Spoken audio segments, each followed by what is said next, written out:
So, Jennifer, your perspective as an author is so important. You're an advocate for strength in women. Can you elaborate on this? I should say up front that I'm an advocate for strength and empowerment for everybody, not just for women. But given, oh my goodness, various elements of our culture, religious ideas and doctrine, what people think about relationships and expectations for men and women in relationships, just general cultural ideas, stereotypes, expectations of people.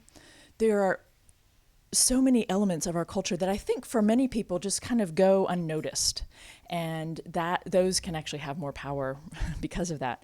But as a biblical scholar, I'm quite aware of and interested in raising the issues that there are within the Bible in terms of how some of these ideas are still working in our midst today, even if you're not aware of it. And it's one of the most, I think, shocking thing. Well, I shouldn't say most shocking, but it's one of the really eye-opening experiences for students when they first start just sitting with and reading these passages for themselves. Wow, the Bible really does talk about women as being second class citizens, as not being as important as men. The Bible does that over and over and over again. How is that going to affect someone who reads these passages on a regular basis? Wow, the Bible actually talks about women as, in a sense, being property of men. Now, maybe that was ancient history, but it's still there. It's still embodied in these texts that are very sacred and that are very important for people, that are read weekly or if not daily for people. So while I am for the empowerment of all people, I am quite invested in the issue of the empowerment of women and trying to call out or shine the light on, if you will, some of the sources of what ends up being oppression for women.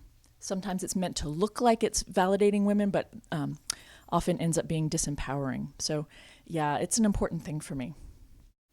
Elizabeth Schussler Forenza is credited as most shaping your voice.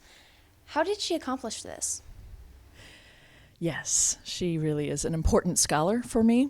I read one of her books, my third year of my master's program, and what I saw her doing was, this was a woman who was, standing within the church.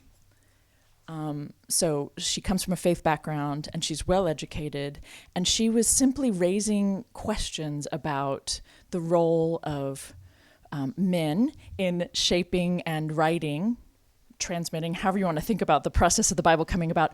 It was men who wrote the Bible.